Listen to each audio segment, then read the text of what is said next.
Good morning my dear online students.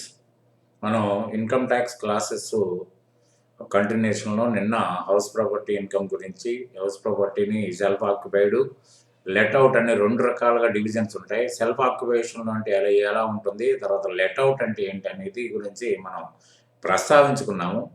అయితే దాంట్లో ఇప్పుడు మీరు తెలుసుకోవాల్సింది ఏంటంటే, దీంట్లో ఫ్రీక్వెంట్లీ ఆస్క్డ్ క్వశ్చన్స్ ఎఫ్ఏక్యూస్ ఏంటంటే ఎన్నో రకాల సమస్యలు ఉంటాయి దీంట్లో. హౌస్ ప్రాపర్టీ అంటే మీరు అద్దె మీరు వసూలు చేసుకుంటున్నంత మాత్రాన, అది మీ బ్యాంక్ అకౌంట్లో పడుతున్నంత మాత్రాన అది మీది అవునా కాదా అనేది ఇక్కడ నిర్ధారణ కావాలి. ఇప్పుడు జనరల్గా మీరు చాలామందిని ఎంప్లాయీస్ని అడిగితే మీకు ఇల్లు ఉందా అంటే ఉందంటారు. కానీ ఆ ఇల్లు వాళ్ళ ఆవిడ పేరునో, వాళ్ళ నాన్నగారి పేరునో, వాళ్ళ అమ్మ పేరునో ఉంటుంది. కానీ నా ఇల్లు నాదే అనేటప్పటికి మనం వేరే క్వశ్చన్లు వెయ్యం. ఎందుకంటే కానీ టైటిల్‌లో ఏముంది అనేది ముఖ్యం ఇక్కడ. ఎందుకంటే లీగలైజ్డ్ ఓనర్ ఎవరు? చట్టబద్ధత కలిగిన ఓనర్‌షిప్ కావాలి. అప్పుడు మాత్రమే ఈ రెంట్ ఆయనకి ఆ ఇన్‌కమ్ ఆయనకి చెందుతుంది తప్ప మీరు రెంట్ వసూలు చేస్తున్నంత మాత్రాన ఆ రెంటల్ ఇన్‌కమ్ ఆయనకి చెందదు. కాబట్టి ఏంటంటే దీంట్లో దాదాపు 38 దాకా మనం ఎఫ్ఏక్యూస్ నేను ప్రస్తావించాను. దాంట్లో డిఫరెంట్ క్వెషన్ ఆన్సర్స్ ఉంటాయి. తర్వాత ఏంటంటే మీరు అంటే ఒకటేసారి 38 క్వెషన్స్ ఆన్సర్ చేయాలంటే మీకు మోర్ దాన్ 1 అవర్ పడుతుంది. తర్వాత ఏంటంటే మీరు కంటిన్యూస్‌గా దాన్ని చూడాలంటే కూడా మీకు సాధ్యం కాదు కాబట్టి ఒక 3, 4 డివిజన్స్‌లో మనం చెప్పుకుందాము. ఇవాళ వీలైతే ఒక 2 డివిజన్‌లు కంప్లీట్ చేసుకుందాము. సో, మనం ఇప్పుడు నేను మీకు దీంట్లో ఉన్న ఎఫ్ఏక్యూస్ వరుసగా నేను ప్రస్తావిస్తాను. Is rental income from subletting chargeable to tax under the head income from house property. అంటే సబ్‌లెటింగ్ అంటే ఎలా ఉంటుందంటే మనం ఒక ప్రెమిసెస్ తీసుకుంటాం. విన్నారా? మీకు టాలీ నేర్చుకున్నప్పుడు grouping of other income indirect ఇన్‌కమ్‌లో కూడా సబ్‌లెటింగ్ అనే ఇన్‌కమ్ అనేది కూడా మీకు అక్కడ కనిపించింది. కాబట్టి ఏంటంటే ఇక్కడ సబ్‌లెటింగ్‌లో ద్వారా వచ్చే రెంట్‌ను కూడా ఇన్‌కమ్ ఫ్రమ్ హౌస్ ప్రాపర్టీగా గణించవచ్చా అనేది ఇక్కడ క్వెషన్ ఇక్కడ. Is rental income from subletting chargeable to tax under the head income from house property. Rental income in the hands of the owner is charged to tax under the head income from house property. అంటే rental income in the hands of the owner. Owner ఎవరు? అంటే యజమానికి వచ్చిన అద్దె ఆదాయం మాత్రమే income from house property కింద గణించాలి అంటారు. Rental income of a person other than the owner cannot be charged to tax under the head income from house property. ఇందాక చెప్పాను కదా! అమ్మ పేరునో, నాన్న పేరునో, మీ మిసెస్ పేరునో గనక ఉందనుకోండి, అది మీ రెంటల్ మీరు మీ మీ దగ్గర తీసుకుంటున్నారు. మీరు మీ బ్యాంక్‌లో యేసుకుంటున్నారు. అంతవరకు బానే ఉంది. కానీ that is not yours. That is your spouse or your parents. అది గుర్తుపెట్టుకోండి. Hence rental income received by a tenant from subletting cannot be charged to tax under the head income from అది కూడా కాకుండా మీరు మీరు ఒక ఇంటిని అద్దెకు తీసుకుంటారు. ఒక పెద్ద ప్రెమిసెస్‌ని తీసుకుంటారు. ఆ ప్రెమిసెస్‌లో కూడా మీరు ఎవరికో ఒక సబ్‌లెట్ చేస్తారు. ఎందుకంటే మీకు అది వాడుకోవాల్సిన అవసరం లేదు. మీరు మీకు మీకు మీకు కాంపిటీటర్ కాకుండా, మీకు ఇబ్బందికరం కాకుండా ఉండే వాళ్ళకి మీరు రెంట్‌కి ఇస్తారు. ఇచ్చిన తర్వాత దాంట్లో ఏదైతే రెంట్ వస్తుందో ఆ రెంట్ ఇన్‌కమ్ కిందే భావించాలి. కానీ అది మీరు మీరు మరి 40,000 రెంట్ కడుతున్నారు. రూ. 10,000 సబ్‌లెట్ చేయటం వల్ల వస్తుంది. 40 మైనస్ 10 30,000 మీరు రెంట్‌కి ఎక్స్‌పెండిచర్‌గా ఖర్చు రాయొద్దు. మీరు రూ. 40,000 ఖర్చు రాయాలి. రూ. 10,000 మీరు సబ్‌లెట్ ద్వారా వచ్చిన అదర్ ఇన్‌కమ్‌లో మీరు నోట్ చేసుకోవాల్సిన పరిస్థితి వస్తుంది. So, such income is taxable under the head income from other sources or profits and gains from business or profession as the case may be. ఈ హెడ్స్‌లో రావాలి తప్ప ఇన్‌కమ్ ఫ్రమ్ హౌస్ ప్రాపర్టీ అనేది మాత్రం రాయడానికి ఎంత మాత్రం వీలు కాదు. చదవండి. తర్వాత whether rental income could be charged to talks.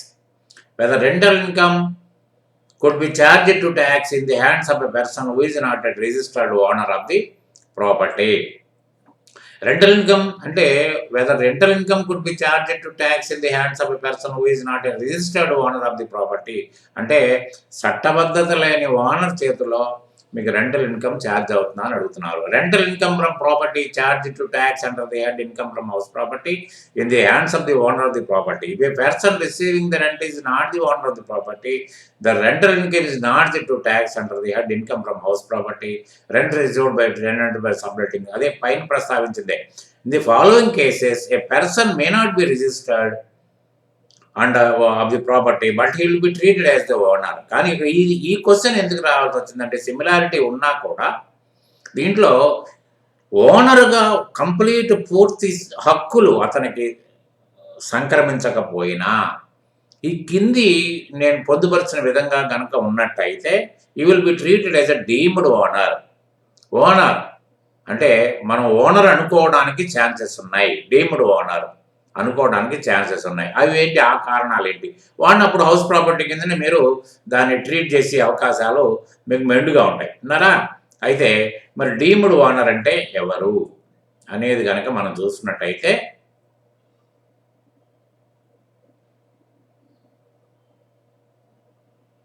of the property and rental income from property will be charged to tax in his hands.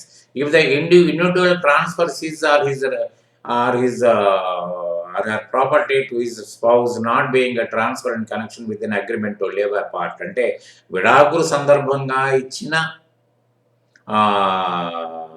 ఆస్తి పంపకాల్లో ఆమె భరణం కిందన ఇచ్చేస్తారు. అది కాకుండా to his minor child or not being married daughter without adequate consent, the transferor will be doomed as owner of the property. అంటే విడాకుల సందర్భంగా ఇచ్చేసిన ప్రాపర్టీ మీద తనకు హక్కులు ఉండవు, వెళ్ళిపోయింది. అది దాంట్లో కన్సిడరేషన్ అంటూ ఉండదు. ఎందుకంటే మనం ప్రాపర్టీ ట్రాన్స్ఫర్ ఎలా చేస్తాం, విత్ ఏ కన్సిడరేషన్, అంటే దానికి ఒక విలువ కడతాం, ఆ విలువను ముట్టినప్పుడు మాత్రమే మనం ప్రాపర్టీ ట్రాన్స్ఫర్ చేస్తాం.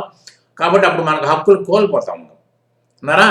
సో తర్వాత ఏంటంటే to his minor child not being a married daughter without adequate consideration then the transferor will be deemed as owner of the property.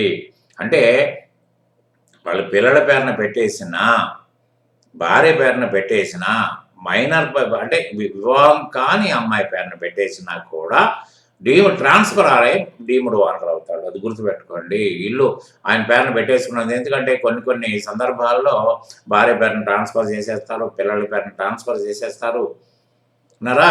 ఎందుకంటే దీంట్లో ఏదో లీగల్ ఆబ్లిగేషన్స్ తప్పించుకుందాం అనే ఆలోచనతో చేస్తారు. కానీ అది కాదు. The transferor will be deemed as owner of the property. Transferee కాదు, ట్రాన్స్ఫరర్ అన్నారా. అంటే మనం ఎంత ట్రాన్స్ఫర్ చేసినా కూడా ప్రాపర్టీ ఓనర్ మళ్ళీ మీరే డీమ్డ్ ఓనర్ అవుతారు. Holder of impartible estate is deemed as the owner of the property comprised in this estate. అంటే HUF Hindu undivided family joint property. ఎవరైతే దీంట్లో మెంబర్స్ ఉంటారో వాళ్ళందరికీ చెందుతుంది ఇది. కానీ హోల్డర్ ఆఫ్ ఇంపార్సిబుల్ ఎస్టేట్ అంటే ఎక్కడా కూడా దీంట్లో పంపకాలు, అంటే ఆ ప్రాపర్టీ అంతా కూడా మీరు ఇండివిజువల్ కాదు, మీది కాదు. అప్పుడు కూడా ఇతను డీమ్డ్ ఓనర్ అవుతాడు. తర్వాత a member of cooperative society, company or other association of persons to whom building is allotted or leased under the house building scheme of the society, company as the case may be treated as deemed owner of the property. ఇప్పుడు మనం housing సొసైటీలో, తర్వాత employees housing cooperative సొసైటీలో member అవుతాం. తర్వాత ఏంటంటే మనకి దాని మీద మనకి అలాట్ చేసేస్తారు. అలాట్ చేస్తే దాని మీద ఏ ఇన్కమ్ వచ్చినా కూడా అది మనమే డీమ్డ్ ఓనర్ అవుతాం. అది కూడా మనకు లెక్కేసుకోవాలి. తర్వాత a person acquiring property by satisfying the conditions of 53A of the transfer of properties act. 53 ఏంటంటే transfer of property act will be treated as deemed owner although he may not be the registered owner. Section 53 of set act prescribe the following conditions. ఆ act ప్రకారం ఏముంది, there must be an agreement in writing, the purchase consideration is paid or the purchaser is willing to pay. అంటే డబ్బులు పూర్తిగా ఇచ్చి కానీ లేకపోతే ఇస్తానని వాగ్దానం చేసి కానీ purchase has taken the position of the property in pursuance of the అగ్రిమెంట్ని అనుసరించి ప్రాపర్టీని తను స్వాధీనపరచుకోవడం. In case of leased property for a period of not exceeding 12 years, whether originally fixed or provision for exceeding 12 years, lessee is deemed to be the owner of the property. అంటే లీజుకి తీసుకున్నాడు కూడా about 12 years, period exceeding 12 years అంటే ఒరిజినల్గా 12 years fix చేసుకోవటమా, లేకపోతే extension ఒక provision పెట్టుకోవడం, agreement depends upon the agreement. However any right by way of lease from month to month or for a period not exceeding one is not covered by this provision. మామూలుగా rent lease అంటే rental agreement ఏమో 11 months ఉంటుంది, lease agreement ఏమో more than 12 years, 15 years, 35 years అలా ఉంటుంది. So దానికి అప్పటి వరకు కూడా లీజ్ పీరియడ్ ఉన్నంత వరకు అతను డీమ్డ్ ఓనరే అవుతాడు. దాన్ని రెంట్కి ఇచ్చుకుంటారు, ఇవన్నీ జరుగుతూ ఉంటాయి పరిస్థితి. అది తర్వాత under which head is the rental income from A shop charge to tax. అంటే మనకి ముందు మడిగలు వేసుకున్నాం, షట్టర్లు వేసుకున్నాం, దాన్ని కూడా మనం నివాసానికి కాకుండా షట్టర్లు వేసి అద్దెకిచ్చాం, దాన్ని ఏ విధంగా చెందుతుందని అడిగితే to tax rental income under the head income from house property. The rented property should be building or land appurtenant to thereto shop being a building rental income will be charge to tax under the head income from house property. అది ఇదని ఇక్కడ commercial, ఇందాక నిన్న కూడా మాట్లాడుకున్నాం, commercial residential అనేది ఇక్కడ భేదం లేదు. మీరు షాప్ అద్దెకిచ్చినా కూడా మీరు మామూలుగా పైన నివాసాలకు ఇస్తారు, జనరల్గా అపార్ట్మెంట్స్లో కింద కమర్షియల్ పోర్షన్ని డివైడ్ చేసి ఇస్తూ ఉంటారు. అది కూడా that can be treated as income from house property. What is the tax statement of composite rent when the composite rent pertains to letting of building along with other assets. ఇప్పుడు కొత్తగా జరుగుతుంది ఏంటంటే మనం చూస్తూనే ఉంటాం, ఎందుకంటే బిల్డింగ్ మీరు మామూలుగా హోటల్లో రూమ్ తీసుకుంటే మీరు మీ సూట్ కేసులో మీకు బట్టలే ఉంటాయి, ఆ బట్టలు తీసుకొని పోతారు, ఉన్న 4 రోజులు 5 రోజులు అవి వాడుకుంటారు, వచ్చేస్తారు. కానీ ఇప్పుడు హౌసెస్ అంటే మీకు అక్కడ ఏసీ ఉంటుంది, డైనింగ్ టేబుల్ ఉంటుంది, ఎవ్రీథింగ్ విల్ బి ప్రొవైడెడ్. అట్లనే ఈ హౌసెస్ కూడా ఎట్లా తయారైందంటే కంప్లీట్ ఫర్నిష్డ్. మీకు వార్డ్రోబ్స్ ఉంటాయి, తర్వాత ఏసీ ఉంటుంది, తర్వాత ఫ్రిడ్జ్ ఉంటుంది, బెడ్స్ ఉంటాయి, ఎవ్రీథింగ్ విల్ బి ప్రొవైడెడ్. అప్పుడు దాన్ని కాంపోజిట్ రెంట్ అంటారు. ఏంటంటే బిల్డింగ్ రెంట్ వేరు, ఇక్కడ ఉన్న వస్తువులకు ఇచ్చిన రెంట్ వేరు. దాని కాంపోజిట్ రెంట్ని మనం what is the tax statement of composite rent when the composite rent pertains to letting of building along with other asset. దాన్ని కాంపోజిట్ రెంట్ అంటారు. ఈ కాంపోజిట్ రెంట్ గురించి మనం మాట్లాడుకుందాం. Composite rent includes rent of building and rent towards other assets or the facilities. The tax statement of composite rent is as follows. In case where letting out the building and letting out other assets are inseparable అంటే విడదీయడానికి కుదరని పరిస్థితుల్లో, ఇప్పుడు మీరు దాన్ని ఉదాహరణగా తీసుకున్నట్టే that is both lettings are composite not separable. Letting of equipped theatre, ఇప్పుడు theatre ఉందనుకోండి, థియేటర్ బిల్డింగే, మామూలుగా మీరు దాన్ని లెక్కేసుకుంటే సీట్లు వేరుగా, తర్వాత ఏసీలు వేరుగా, ఇవన్నీ లెక్కలేనిది, అని ఇన్సెపరబుల్, సెపరేట్ చేయలేనిది. The entire rent will be charge to tax under the head profits and gains of the business and profession or income from other sources as the case may be. అంటే అక్కడ ఉన్న సందర్భాన్ని బట్టి మీరు దాన్ని లెక్కేసుకోవాలి. కానీ ఇన్కమ్ ఫ్రమ్ హౌస్ ప్రాపర్టీ అని, ఎందుకంటే కంప్లీట్ 2 క్లబ్ అయి ఉన్నాయి అక్కడ. సో తర్వాత nothing is charge to tax under the head income from house property. In case where letting out of building and letting out of other assets are separable, అంటే 2 విడివిడిగా లెక్కేసుకునే పరిస్థితుల్లో, ఇప్పుడు థియేటర్ ఇచ్చారండి, theatre ఇచ్చిన తర్వాత ప్రొజెక్టర్ రూము, ఏసీ ప్లాంటు, తర్వాత అక్కడ ఉన్న సీటింగు, ఇవన్నీ కూడా కలిపిస్తేనే అది థియేటర్గా వాడుకోగలుగుతారు. ఇన్సెపరబుల్ అనేది ఏంటంటే విడివిడిగా ఇవ్వడానికి కుదరదు. మేము ఒక థియేటర్ షెడ్ ఇస్తామని అంటే ఇవన్నీ పెట్టుకోని పరిస్థితి ఎవడో రాడు మనకి. కాబట్టి ఏంటంటే inseparable, separable. So in case where letting out of building and letting out of other assets are separable, both the lettings are separable, that is letting out of repository along with the residential bungalow. Rent of building will be charged to tax under the head income from house property, and rent of other assets will be taxed under the head profits and gains of the business and profession or income from other sources. అప్పుడు మీకు సెపరేట్గా చేయదే. ఇప్పుడు residential portion ఉందనుకోండి, fridge ఇవన్నీ ఇవ్వాల్సిన అవసరం లేదు, separable అవి. Theatre is different from residential portion. కాబట్టి ఏంటంటే దీన్ని మనం సెపరబుల్ కాబట్టి దీనికి మీరు ఏం చేస్తారంటే ఓన్లీ రెంట్కి ఎంత అంటే అగ్రిమెంట్లోనే సెపరేట్గా ఉంటుంది, రెంట్ ఆఫ్ ది బిల్డింగ్ ఇంత, తర్వాత ఈ అదర్ అసెట్స్కి ఇంత. అప్పుడు ఏమవుతుందంటే రెంట్ ఆఫ్ ది బిల్డింగ్ని తీసుకుని వెళ్ళి ఇన్కమ్ ఫ్రమ్ హౌస్ ప్రాపర్టీ వేసుకోవచ్చు. Other assets will be charge to tax under the head profits and gains of the business and a profession or other income as the case may be. The rule is applicable even if the owner receives composite rent for both the lettings. In other words, in such a case, the composite rent is not to be allocated for a letting out building and not for letting out other assets. కాబట్టి ఆయన ఒకటే amount వస్తుంది, కానీ అగ్రిమెంట్లో మాత్రం సెపరేట్గానే ఉంటుంది. Rent రావప్పుడు దానికి ఒక separate, దీనికి ఒక సెపరేట్ ఇవ్వడు కాబట్టి ఒకటే వస్తుంది. తర్వాత what is the tax treatment of composite rent when the composite rent pertains to let out building along with charges for provision of services. In such a case, composite rent includes rent of building and charges for different services like lift, watchman, water supply, etc. In this situation, the composite rent is to be bifurcated and the sum attributed to the use of the property will be charged to tax under the head income from house property, and the charges for various services will be charged to tax under the head profits and gains of the business or profession or income. ఇది ఎందుకంటే లిఫ్ట్కి వేరుగా, వాచ్మెన్కి వేరుగా, ఇవన్నీ కనుక సెపరేట్గా collect చేసుకున్నట్టయితే ఇదిగో rent ఇంతండి, మీరు సర్వీస్ ఛార్జెస్ కింద ఇవన్నీ ఇంక్లూడ్ చేస్తారు. కాబట్టి ఏంటంటే అది వేరు, ఇది వేరు.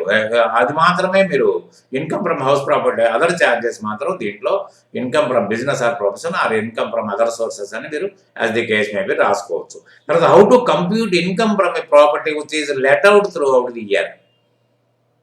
అంటే కంప్లీట్ సంవత్సరం మొత్తం మీద మీరు ఎలా ఇన్కమ్ని, మీరు హౌస్ ప్రాపర్టీ ఇన్కమ్ని ఎలా క్యాలిక్యులేట్ చేస్తారంటే సింపుల్గా మనం చేసేది ఏంటంటే, తర్వాత మీకు రేపొద్దున ఇల్లుస్ట్రేషన్స్ ఇస్తానని చెప్తున్నాను కాబట్టి ఇల్లుస్ట్రేషన్స్లో మీకు సెపరేట్గా అమౌంట్స్ ఉంటాయి కాబట్టి you can fill in the ITR.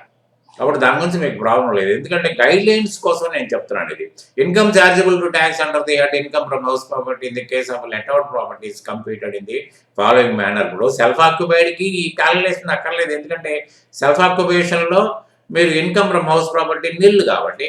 కానీ లెట్ అవుట్ అయితే మాత్రమే మీరు చూసుకోవాల్సిన పరిస్థితి.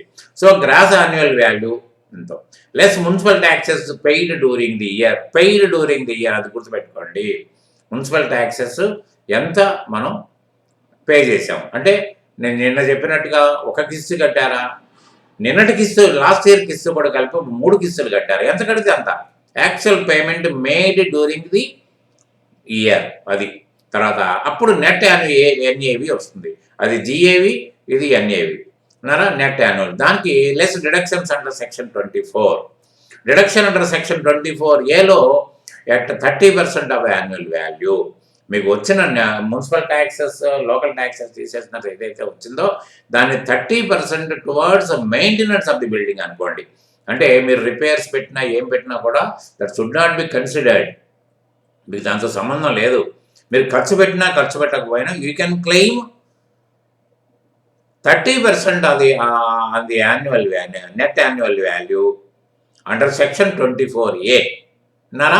తర్వాత deduction under section 24B on account of interest on borrowed capital. Interest on borrowed capital ఇది పేమెంట్ బేసిస్ మీద కాదు, అక్కడ మున్సిపల్ ట్యాక్సెస్ పేమెంట్ బేసిస్, ఇది interest on borrowed capital on accrual basis. అంటే మనం కట్టాలి, ఈ సంవత్సరం మొత్తం మీద మనం ఇంట్రెస్ట్ ఇంత బకాయి ఉన్నాం, సరిపోతుంది, అది తీసుకుంటే సరిపోద్ది. తర్వాత ఏంటంటే interest on a private loan taken from friends and relatives, even from family members, to construct or purchase a house is also can be availed. అది గుర్తుపెట్టుకోండి. ప్రైవేట్ లోన్ కూడా ఇంట్రెస్ట్ మీరు చెల్లించేటట్టయితే అది కూడా మీరు తీసుకోవచ్చు. ఎందుకంటే ఒక సపోజ్ మీకు దీంట్లో 2 lakhs లిమిట్ నిన్న చెప్పిన ప్రకారం. సపోజ్ ఒక 1 lakh ఉందనుకోండి, 1 lakh అదర్ లోన్ అంటే purposefully for construction or for purchase అది అయి ఉండాలి, అంతేకాని ఏదో లోన్ తీసుకుని దీన్ని కలపడానికి వెళ్ళలేదు. మీరు డాక్యుమెంట్ కూడా అలాగే రాసుకోవాలి.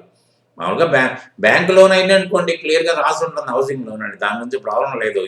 ఎవిడెన్స్ కెన్ బి ప్రొడ్యూసర్, ఎందుకంటే రేపు పొద్దున ఈ అసెస్మెంట్స్లో ఇవి ఖచ్చితంగా మీరు చూపించాల్సిన అవసరం వస్తుంది. ప్రైవేట్ లోన్ మీద ఇంట్రెస్ట్ మీరు అవైల్ చేసుకోవచ్చు, కానీ పద్ధతి ప్రకారం మీరు ఒక డాక్యుమెంటేషన్ అనేది చేయాల్సిన పరిస్థితి ఉంది. దాంట్లో ఏంటంటే అక్రూవల్ సిస్టమ్ మీద ఉంటుంది, అంటే it need not be paid. అక్కడేమో పేమెంట్ ఉంది, ఇక్కడేమో అక్రూవల్ సిస్టమ్ ఉంది కాబట్టి అది అవైల్ చేసుకోవచ్చు. Limited to 2 lakhs. అంటే తర్వాత అప్పుడు ఇన్కమ్ ఫ్రమ్ హౌస్ ప్రాపర్టీ వచ్చింది. విన్నారా? ఇన్కమ్ ఫ్రమ్ హౌస్ ప్రాపర్టీ ఉంటే మీకు ఇన్కమ్ కంటే మామూలుగా నెట్ యాన్యువల్ వాల్యూ కంటే ఈ డిడక్షన్స్ ఎక్కువ ఉన్నాయనుకోండి, మైనస్లోకి వెళ్తుంది. ఈ minus can be deducted from any other source of income. మీకు సాలరీ ఇన్కమ్ కానీ, business income, what ever the income maybe, ఆ పైన క్యాల్కులేట్ చేసిన ఇన్కమ్ ఉంది కదా, దాంట్లోంచి మీరు కెన్ డిడక్ట్ ఇట్. సో ఈ విధంగా మీరు దీన్ని హౌస్ ప్రాపర్టీ ఇన్కమ్ని, లెట్అవుట్ ప్రాపర్టీ మీద వచ్చిన ఇన్కమ్ని can be deducted from your gross house property income. కాబట్టి ఏంటంటే మీకు ట్యాక్స్ గణనీయంగా తగ్గిపోవడానికి ఇది ఒక మంచి అవకాశం. కాబట్టి ఏంటంటే ప్రతి బిట్టు క్యాల్కులేటివ్గా ఉండాలి, ప్రతి బిట్టు ఎక్స్ప్లెనేషన్కి రెడీగా ఉండాలి. మీరు రేపొద్దున ఈ అసెస్మెంట్స్లో కంపల్సరీగా ఏదైతే అనుమానాస్పదంగా ఉంటాయో ఇట్లా ప్రైవేట్ లోన్ అని, ఎందుకంటే దీంట్లో టెక్నికల్ వెరిఫికేషన్ ఉంది, డాక్యుమెంట్ వెరిఫికేషన్ ఉంది, రివ్యూస్ ఉన్నాయి, ఇవన్నీ ఉన్నాయి. టెక్నికల్ వెరిఫికేషన్లో is private loan, interest paid on private loan is allowed or not అనే దాని గురించి వాళ్ళు అక్కడ చదువుతారు. మీకు ఆ అలౌబిలిటీ 1-2 సార్లు చదవండి. దాని ప్రకారం మీ డాక్యుమెంట్ కూడా ఉండాలి. You can take loan from your friends, relatives and even from your spouse, కానీ విత్ ఏ ప్రాపర్ డాక్యుమెంటేషన్. అంతేగాని మీరు ఏదో తీసుకున్నాం సార్ అంటే చల్లదు ఇక్కడ. సో అది మాత్రం జాగ్రత్తగా గుర్తుపెట్టుకోండి. అది మీరు అది ప్రూవ్ చేసుకోలేకపోతే, రేపొద్దున నోటీసులు వచ్చినప్పుడు ప్రూవ్ చేసుకోలేకపోతే, it will be added back your income and will be taxed. మీరు ఏదో రిఫండ్ ఎక్స్పెక్ట్ చేస్తే మీకు రివర్స్ వెళ్ళి మీకు డిమాండ్ వచ్చేస్తుంది. అది మాత్రం ప్లీజ్ బీ కేర్ఫుల్. తర్వాత how to compute gross annual value of the property which is let out throughout the year. అంటే ఎలా గ్రాస్ యాన్యువల్ వాల్యూ లెట్అవుట్ ప్రాపర్టీని ఏ విధంగా తీసుకోవాలనే దానికి కూడా ఒక ప్రాతిపదిక ఉంది. దీంట్లో ఏంటంటే gross annual value of property which is let out throughout the year is determined in the following manner. తర్వాత compute reasonable expected rent of the property, compute actual rent of the property, compute gross annual value. ఈ 3 స్టెప్లు ఉన్నాయి దీంట్లో. How to compute reasonable expected rent while computing gross annual value of property which is let out throughout the year. అసలు reasonable expected rent అంటే ఏంటి అనే దాని గురించి దీంట్లో మనకి విశదపరిచాం. Reasonable expected rent will be the higher of the following 3. ఈ 3 ఏదైతే పొందుపరిచామో దాంట్లో ఏది హై ఉంటే అది రీజనబుల్ రెంట్ కింద మీకు లెక్కేసుకోవాలి. Municipal value of the property. For collection of municipal taxes local authorities make periodic survey of all buildings in their jurisdiction. Such value determined by the municipal authorities in respect of the property is called as municipal value of the property. మనం పన్ను విధించడానికి, ఇంటి పన్ను విధించడానికి వాళ్ళు ఫ్రీక్వెంట్గా survey చేస్తుంటారు.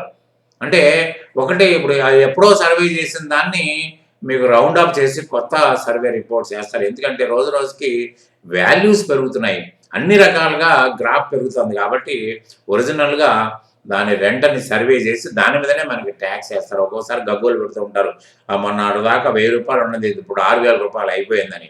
అంటే వాళ్ళు plinth ఏరియాని బట్టి కూడా వాళ్ళు సర్వే రిపోర్ట్స్ ప్రకారం మీకు ట్యాక్స్ని నిర్ణయిస్తారు. ఆ ట్యాక్స్ నిర్ణయానికి ఉన్న బేస్నే మీకు municipal value of the property అంటారు. Rental value, municipal value of the property అంటే not the property, rental value of the property. తర్వాత ఫెయిర్ రెంట్ అంటే ఏంటి? If the reasonable, it is the reasonable expected rent which is property can fetch. It can be determined on the basis of rent fetched by a similar property in the same or similar locality. If a property is covered under Rent Control Act, then the reasonable expected rent cannot exceed standard rent. నరా అయితే ఏంటంటే మనం రెంట్ని ఎలా లెక్కేసుకోవాలంటే ఇప్పుడు మనకి deemed let out కూడా ఇవన్నీ తీసుకుంటే, అంటే మనం ఉన్న ఏరియాలో పక్కిల్లు మనకి సేమ్ ఫెసిలిటీస్ ఉన్నది, సేమ్ ప్లింత్ ఏరియా ఉన్నది, పక్కది ఎంత ఫెచ్ అవుతుంది, ఎంత రెంట్కి పోతుంది అనుకున్నప్పుడు దాన్నే మనం క్రైటీరియాగా తీసుకుంటాం. Even though it is not letted out, మనం అద్దెకి ఇవ్వలే, మన ఫ్యామిలీ మెంబర్సే ఉంటున్నారు. కాకపోతే మనకు 2 ఇళ్ళు ఉన్నాయి. ఇక్కడ ఒక ఇల్లు ఉంటే గొడవే లేదు, అది సెల్ఫ్ ఆక్యుపేషన్కి వచ్చేసేది. ఇప్పుడు 2వ ఇల్లు ఉంది కాబట్టి second house will not be treated as self occupied. కాబట్టి ఏంటంటే దీన్ని పక్క ఇల్లు ఎంతకు ఉంటుంది అనే దాని మీద మనం అంచనా వేసుకోవాలి. Standard rent, it is the reasonable expected rent which is the property can fetch. It can determine on the basis of rent fetched by similar property the same of similar locality. Same అది ఇది ఒకలాగా ఉంటుంది. దీంట్లో హయ్యర్ని మీరు దీంట్లో తీసుకోవాల్సిన అవసరం ఉంటుంది అది. సో దీని ప్రకారం ఏంటంటే మీరు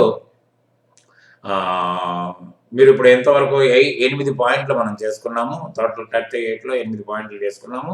తర్వాత మిగతా 30 కూడా ఇంకొక 3 పార్ట్లుగా మిమ్మల్ని విడదీస్తాను. కాబట్టి ఏంటంటే దీంట్లో ఏదైనా డౌట్స్ ఉన్నా అంటే చెప్పినంత వరకే, చెప్పని దాని గురించి డౌట్ ఎక్స్‌ప్రెస్ చేయకండి. చెప్పినంత వరకు మీకు ఏదైనా డౌట్ ఉంటే మీరు దాన్ని మీరు కామెంట్‌లో రాయండి. Then I will give a suitable answer for that. I will explain. If it is if I have to give a video clip అలా అనుకుంటే అలాగా నేను మీకు ఇస్తాను. కాబట్టి be concentrate and make a comment if needed. Thank you very much. Thank you. Good day.